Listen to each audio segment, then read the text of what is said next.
आज हम एक बहुत ही आम पर अक्सर गलत समझे जाने वाले बर्ताव पर बात कर रहे हैं।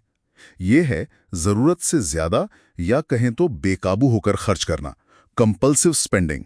ये सिर्फ बजट बिगाड़ने वाली आदत नहीं है, नहीं, कई बार इसके पीछे गहरी भावनात्मक वजहें छिपी होती हैं। आज हमारे पास जो जानकारी है उससे यही समझने की कोशिश करेंगे। बिल्कुल सही कहा आपने। और ये समझना ज़रूरी है कि ये बर्ताव आता कहाँ से है ना? कई बार ये दूसरी आदतों या मजबूरियों से जुड़ा होता है, जैसे खाने की आदतें। लोग अक्सर एक मजबूरी से दूसरी पर स्विच कर जाते हैं, जैसे कोई टाइटैनिक जहाज पर डूबने से बचने के लिए सिर्फ डेक चेयर की जगह बदल रहा हो। असल मुद्दा तो अंदर की उथल-पुथल ही रहता है। अच्छा, तो मतलब ये सिर्फ शॉपिंग का शौक नहीं है। मैंने पढ़ा है कि कुछ लोगों में तो ये उनकी चिंता के स्तर से भी जुड़ा होता है, जैसे एक मजबूरियों का क्रम सा बन जाता है। कम तनाव में शायद नाखून चबाना, हाँ, और जब तनाव बहुत बढ़ जाए तो शायद बेहिसाब खर्च करना। मतलब ये किसी भी चीज से जुड़ सकता है। हाँ, ये ज़रूरी नहीं कि सिर्फ खरीदारी ही हो। और यहीं एक अहम सवाल उठता है, क्या इसे एक बीमारी समझना चाहिए? हाँ, ये एक बड़ा सवाल है। देखिए, कुछ जानकार मानते हैं कि बीमारी का लेबल लगाने से शायद व्यक्ति अपनी जिम्मेदारी कम महसूस करें। वही अगर इसे एक सीखे हुए बर्ताव या सिंड्रोम की तरह देखें, मतलब भावनाओं और कामों का एक पैटर्न, एक पैटर्न, हाँ। तो इसे समझने और बदलने की ताकत हमारे हाथ में आ जाती है। अक्सर ये भावनात्मक दर्द, तनाव या अकेलेपन से बचने का एक तरीका होता है। और ये दर्द या तनाव, क्या इसके तार बचपन के तजुर्बों से जुड़ते हैं? जैसे परिवार का माहौल कैसा था, बहुत ज्यादा कामयाबी पर जोर देने वाला या शायद बहुत नुक्ताचीनी करने वाला? बिल्कुल।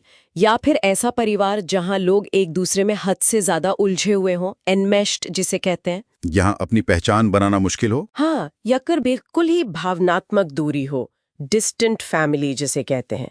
ऐसे माहौल शायद हमें जिंदगी की मुश्किलों का सामना करने के लिए ठीक से तैयार नहीं करते।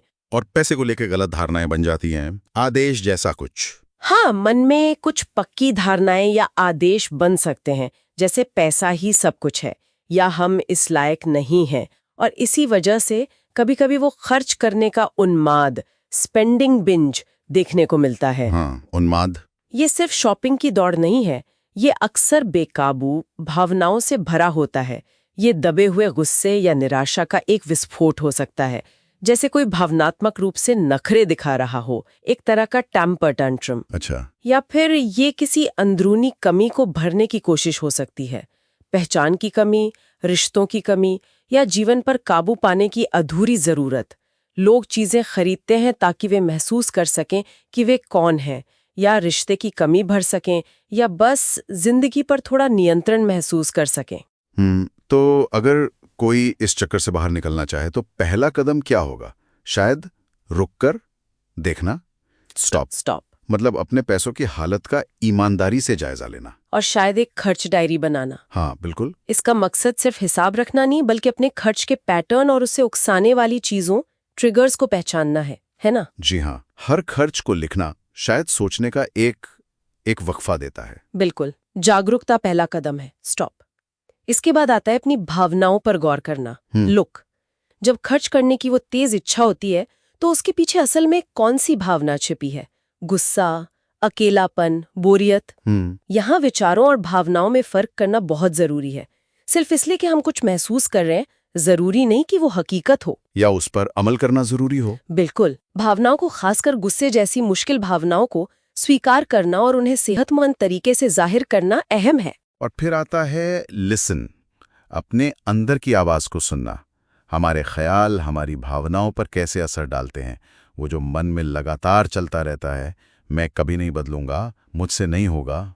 नकारात्मक बातें, नेगेटिव सेल्फ टॉक जिसे कहते हैं। हाँ, उसे पहचानना और चुनौती देना कितना जरूरी है।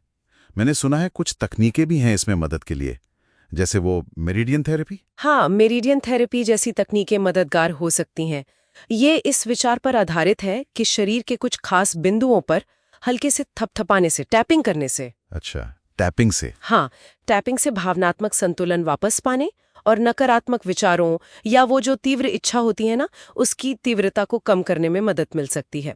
यह उन नकारात्मक भीतरी आवाजों और उनसे जुड़ी भावनाओं को काबू में करने का एक व्यवहारिक तरीका हो सकता है। तो ये बर्ताव बदलने में मदद कर सकता है। जी।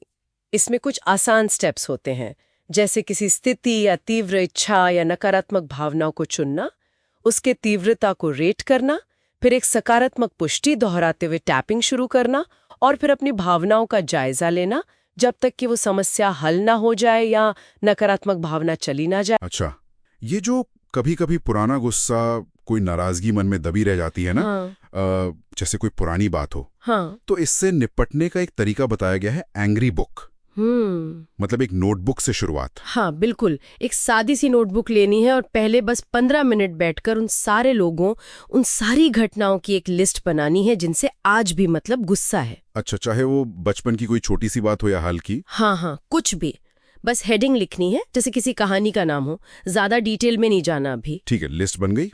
फिर हफ्ते में मान लीजिए 2-3 बार 15 मिनट का टाइम निकालना है।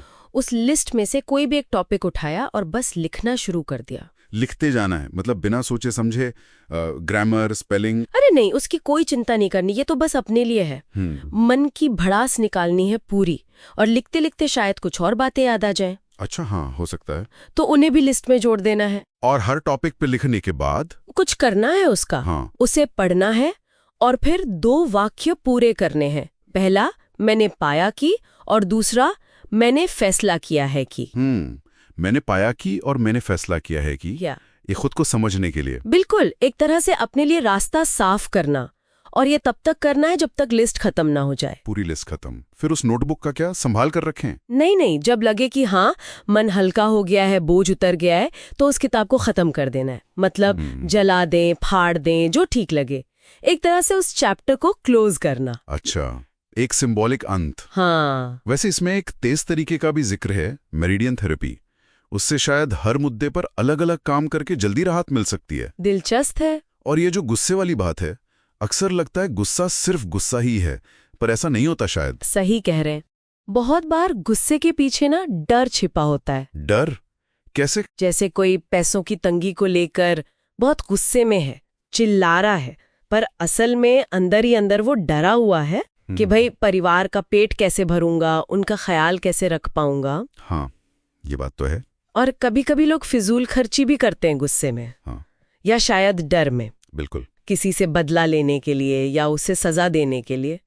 पर सोचना ये है कि क्या उस खर्च से मसला हल हो रहा है या और बढ़ रहा है। सही, ज्यादातर तो बढ़ ही रहा होगा। हाँ, और ये डर हमें रोकता भी है अपनी बात कहने से, अपनी ज़रूरतें बताने से, कि कहीं सामने वाला बुरा ना मान जाए, हमें पसंद करना ना छोड़ दे या कोई सजा ना दे। हाँ, ये डर तो कई तरह के होते हैं, जैसे अकेले रह जाने का डर, बदलाव का डर, लोग क्या कहेंगे, रिजेक्शन का डर, पैसे की दिक्कत का डर, बिल्कुल, और यहाँ तक कि सफल होने का या असफल होने का डर भी। इन डरों को पहचानना भी उतना ही जरूरी है जितना गुस्से को, और शायद उन पे लिखना भी। बिल्कुल, सोचना कि क्या इस डर के साथ जीने का कोई फायदा है, कहीं ये दूसरों को कंट्रोल करने का तरीका तो नहीं बन गया। और जैसे गुस्से के लिए था, वैसे ही डर पर लिखने के बाद भी कुछ करना है। हाँ, ये वाक्य पूरा करना काफी मददगार हो सकता है।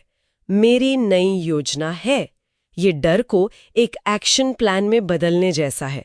अच्छा, मेरी नई योजना है। और यहाँ भी वो मेरिडियन थेरेपी जैसी तकनीकें डर की इंटेंसिटी कम करने में काम आ सकती हैं। असफलता के डर की बात करें तो वो अक्सर इससे जुड़ा होता है कि दूसरे हमारे बारे में क्या सोचते हैं, है ना? हाँ, बहुत ज्यादा। इसमें एक अच्छी एक्सरसाइज दी है। एक कागज को 4 हिस्सों में मोड़ें। ठीक है। और उन 4 लोगों के नाम लिखें जिनकी राय आपके लिए बहुत मायने रखती है। ठीक है, लिख लिए। फिर हर नाम के नीचे लिखें कि वो आपसे क्या उम्मीद रखते हैं। वाक्य ऐसे शुरू हो, मुझे ऐसा करना चाहिए। अच्छा, मुझे ऐसा करना चाहिए, जैसे मुझे डॉक्टर बनना चाहिए, मुझे हमेशा सबकी मदद करनी चाहिए, इस तरह। हाँ बिल्कुल। अब उन चाहिए वाले वाक्यों को देखिए और उनको काट दीजिए जिनसे आप सहमत नहीं हैं। अच्छा, जो मुझे सही नहीं लगते। हाँ, और जो बच गए हैं उन्हें एक नए कागज पर लिखें, पर शुरुआत ऐसे करें, मैं चुनता हूँ या मैं चाहता हूँ। वाह, मतलब दूसरों की उम्मीदों को अपनी चॉइस बनाना। बिल्कुल। और सबसे जरूरी, अपनी तुलना दूसरों से करना बंद करना। जिनका सेल्फ एस्टीम कम होता है वो अक्सर खुद को दूसरों से कम आंकते हैं। सही बात है, लेकिन ये सफलता का डर, ये थोड़ा अजीब नहीं लगता? सफल होने से कौन डरता है? लगता है पर होता है। कुछ लोग मानते हैं कि सफल होने के लिए दूसरों का नुकसान करना पड़ता है। हाँ, या कि अगर सफल हो गए तो जिंदगी में मजा ही खत्म हो जाएगा, करने को कुछ बचेगा ही नहीं। हाँ, या फिर ये सोचना कि क्या हम अमीर या सफल लोगों के बारे में मन ही मन बुरा सोचते हैं? क्या हमने खुद को सफल होने की इजाजत दी है? ये तो गहरी बात है। क्या हम खुद को सफल होने के लायक समझते भी हैं? यही समझना जरूरी है। ये मान्यताएं कहाँ से आईं? क्या ये सच है? इन पर भी काम करने की जरूरत है, शायद उन्हीं तकनीकों से। ये सब बातें घूम फिर कर हमारी अपनी सोच, जो हम खुद से बात करते हैं, जिसे सेल्फ टॉक कहते हैं, उस पर आ जाती हैं। बिल्कुल, हमारी फीलिंग्स तो हमारे विचारों से ही बनती है ना। हम अपनी खुशी और दुख खुद ही बनाते हैं इस आधार पर कि हम दुनिया को और खुद को कैसे देखते हैं। और ये जो अंदर आवाज चलती रहती है हर वक्त, वो हमेशा सच होती है या बस हमारी राय? यही तो पहचानना है। याद कीजिए, पिछली बार जब फिजूल खर्ची की थी तब कैसा महसूस हो रहा था और आप खुद से क्या कह रहे थे। उसे ऐसे फ्रेम करें, मुझे गुस्सा आया क्योंकि मैं खुद से कह रहा था। रही थी। अच्छा। अपने उस अंदरूनी बातचीत को पकड़ना। हाँ, और अपनी मान्यताओं को पहचानना, जैसे पैसा तो सिरदर्द है या मुझे इन सब चीजों में पड़ने की जरूरत नहीं। ये सब हमारे व्यवहार पर असर डालती है। दुनिया को एक बगीचे की तरह देखने वाली बात भी अच्छी लगी। हर इंसान अलग है, कोई गुलाब, कोई कैक्टस। सही। हम दूसरों को बदलने की उम्मीद नहीं कर सकते, तो हमारे पास 3 रास्ते बचते हैं। कौन से? एक, या तो लाचार महसूस करें और शायद फिजूल खर्ची जैसे तरीकों से निपटें। 2, अपने विचार बदलें ताकि आप लोगों को वैसे ही स्वीकार कर सकें जैसे वो हैं। और तीसरा? तीसरा, खुद को उस स्थिति से हटा लें अगर संभव हो तो।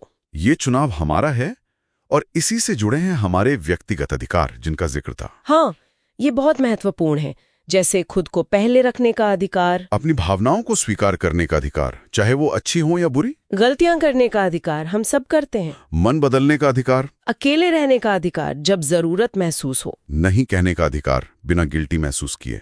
दूसरों की समस्याओं की जिम्मेदारी ना लेने का अधिकार और मदद मांगने का अधिकार भी। जब हम इन अधिकारों को खुद से छीन लेते हैं तो अंदर एक घुटन पैदा होती है, जो फिर फिजूल खर्ची या किसी और तरीके से बाहर निकलती है। यहीं पर वो सकारात्मक पुष्टि, एफर्मेशंस काम आ सकते हैं। हाँ, वो सकारात्मक वाक्य जो हमारे मन की गहराई में जाकर उसे बेहतर सोचने के लिए प्रोग्राम करते हैं। लेकिन अगर कोई एफर्मेशन काम न कर रहा हो, मतलब मन उसे मान ही ना रहा हो, तो उसके लिए हाँ लेकिन वाली तकनीक है। जैसे एफर्मेशन है, मेरे लिए गलतियां करना ठीक है, पर मन में शायद आवाज आए, हाँ लेकिन लोग मुझे बेवकूफ समझेंगे। अच्छा, तो ये लेकिन वाला हिस्सा पकड़ना है। हाँ, क्योंकि वही हमारा छिपा हुआ नकारात्मक विश्वास है जिस पर असल में काम करने की जरूरत है। तो कुल मिलाकर हमने आज काफी कुछ समझा, कैसे दबा हुआ गुस्सा और डर हमारी जिंदगी को और खासकर हमारे खर्च करने के पैटर्न को कैसे प्रभावित कर सकता है। हाँ, और कैसे अपने अंदरूनी बातचीत को सुनना,